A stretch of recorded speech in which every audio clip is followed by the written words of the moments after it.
রহমানের রাহিম। আমি নারায়ণগঞ্জবাসীর জন্য কি করবো এটা তো আমার দল এবং আমার যে নেতা আছে তারা বলবে। আর ব্যক্তিগতভাবে আমি আমার কিছু আছে, পয়েন্ট আছে, ওগুলা নিয়ে আমি কাজ করব। এবং এই নারায়ণগঞ্জবাসী অতীতে অনেক উৎসাহিত হয়েছে দীর্ঘ 17-18 বছর, এবং বর্তমানে কিছু নামধারী আওয়ামী লীগ দালাল তারা আজকে সোলম পাল্টিয়ে গায়ের কাপড়টা পাল্টিয়ে আজকে এখনো নারায়ণগঞ্জবাসীর উপর অত্যাচার করছে। এটার উপর একটা ডকুমেন্টারি করে নারায়ণগঞ্জবাসী কিভাবে তাদের ব্যবসা বাণিজ্য এভরি প্রতিটি জায়গায় যাতে সবকিছু নিজের ভাবে এবং ভালোভাবে করতে পারে সেটা তাদের পাশে দাঁড়াবো। না কোনো জায়গায় যে দুর্নীতি না হয়, কোনো জায়গায় স্বজনপ্রীতি না হয়, কোনো জায়গায় দখল চাঁদাবাজি এটার বন্ধ করার আমরা আপ্রাণ চেষ্টা করব। আমরা যারা বিএনপি নেতাকর্মী আছে বৈধভাবে ব্যবসা বাণিজ্য করবে, যাতে এই সরকার, গত সরকার যেই মানুষকে অত্যাচারিত কারণে কিন্তু আজকে তারা দেশ ছাড়া হয়েছে। এই সাবেক শেখ হাসিনা স্বৈরাচার সরকার দেশ থেকে পালিয়ে গিয়েছে, যাতে ভবিষ্যতে এরকম কিছু যে না হয় সেটা আমাদের দৃষ্টি রাখতে হবে। যদি আমরা আমরা যদি এগুলো যে এখনো কন্ট্রোল করতে না পারি, তাহলে ভবিষ্যতে আমাদের জন্য অনেক খারাপ হবে।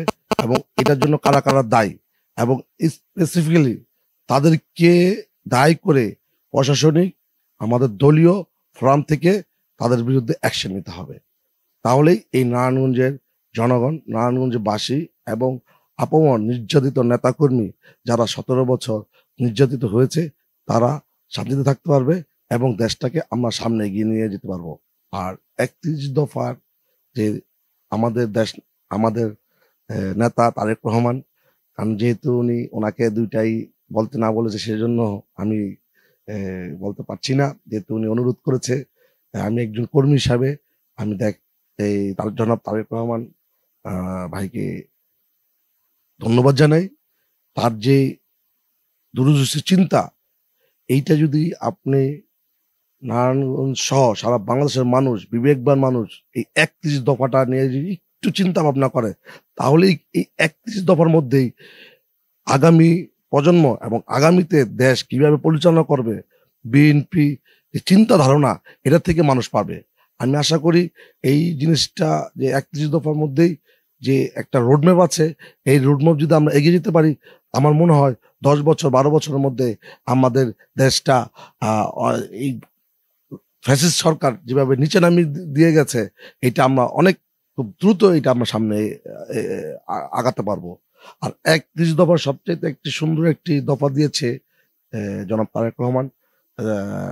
উনি এই যে প্রাইমারি স্কুল থেকেই এই এই একটা বাচ্চা একটা গ্রোথ সৃষ্টি হয়। একটা গাছ যখন আমরা বপন করি সেখান থেকে ছোট থেকে হয়, ওটাকে আমাদের যত্ন করলে এটা বড় হয়ে সবকিছু করবে। আমি তারেক রহমান সাহেবকে এবং আমার নেতাকে আমি ধন্যবাদ জানাই। প্রাইমারি স্কুল সে যাতে আমি একটু তাকে একটু অনুরোধ করব যে প্রাইমারি স্কুলের টিচাররা যারা চাকরি করে, তারা বেশিরভাগ আছে তারা সম্মানের জন্য এখানে চাকরি করে। আর প্রাইমারি স্কুলের টিচারদের বেতনটা অত্যন্ত কম, কারণ তারা কিন্তু প্রত্যেকটা বাচ্চা তৈরি হওয়ার প্রধান হাতিয়ার এবং কারিগর।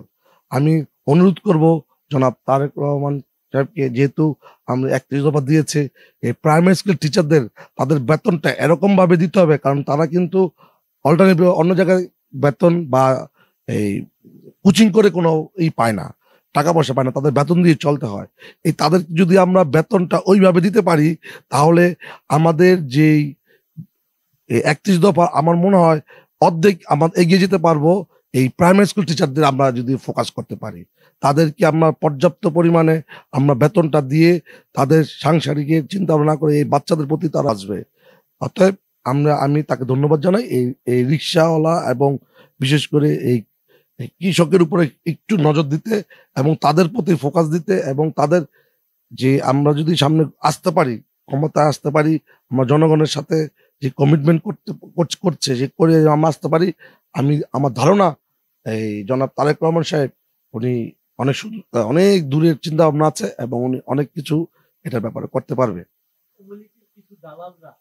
এখন খোসা চেঞ্জ করে আপনাদের আপনাদের দলের মধ্যে হচ্ছে, এই বিষয়টা নিয়ে আপনার এইটা অত্যন্ত ন্যাক্কারজনক এবং ন্যাক্কারজনক এবং এই মর্মাহত। এটার এই ব্যাপারটা বলছেন, এটা যথার্থ আপনি বলেছেন। এটার মধ্যে আমাদের কিছু কিছু নেতাকর্মী যারা বিগত 17 বছর দেশে ছিল না, বিদেশে ছিল, এখন তারা সুযোগ সন্ধানী হয়ে দেশে এসেছে, সারা বাংলাদেশে, নট নারায়ণগঞ্জে। এবং অনেক রাঘবওয়ালরা এখন তারা জাহির করতে চাচ্ছে যে তারা দেশের এই এই দলের জন্য অনেক কিছু করেছে। এটা আপনার সাংবাদিক সমাজ এবং সাধারণ মানুষ তারাই বলবে, তারাই জানবে। আমি জনাব তারেক রহমান সাহেবের কাছে দৃষ্টি আকর্ষণ করছি যে বিশেষ করে নারায়ণগঞ্জের এত ব্যানার ফেস্টুন এর ভারে প্রকৃত যারা নির্যাতিত, নিপীড়িত, তারা হারিয়ে যাচ্ছে। আপনাকে আমি বলবো যে আপনি একটু দৃষ্টি দেন, যাতে এই নির্যাতিতরা, এই হাইব্রিড এবং খোসা পাল্টিয়ে যারা এসেছে আমাদের দলে, তাদের ভারে তারা যেন হারিয়ে না যায়। তারাই কিন্তু ছিল মাঠে, পুলিশের সাথে খেলা করেছে, শামীম হোসেনের লোকজনের সাথে খেলা করেছে। এখন অনেকে অনেক কথা বলে খেলা হবে, খেলা হবে। হ্যাঁ, খেলা কার সাথে হবে? খেলা তো আমরা যারা নির্যাতিত তারা খেলেছি, প্রশাসনের সাথে খেলেছি, শামীম ওসমান এমপিদের সাথে খেলেছি, মন্ত্রীর সাথে করেছি। হ্যাঁ, তা এখন যারা বলে খেলা হবে, খেলা কার সাথে হবে? এক পেশে কোনো খেলা হয় না। খেলা তো আমরাই খেলে দিয়েছি 17 বছর।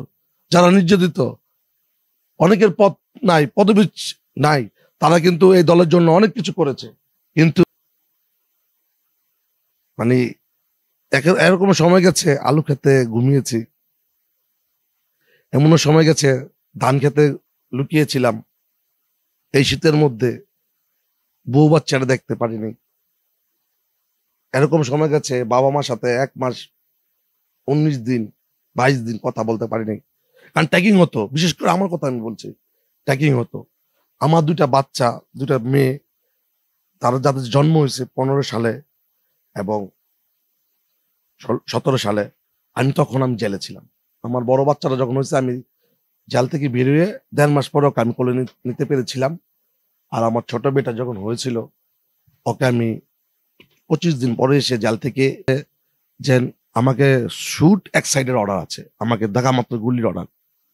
এবং সবচাইতে এই জুলাইয়ের 19 তারিখ যখন আমার বাড়িতে হানা দিল রাত 1টা 20 মিনিটে, আমার 2টা বাচ্চা এবং আমার ওয়াইফ শুয়েছিল।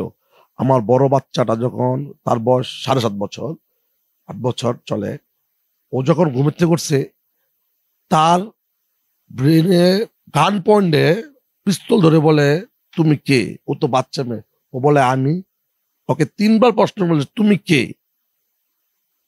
পুলিশ ও প্রশাসনের লোক। কিন্তু আমার বাচ্চা বলে যে আমি।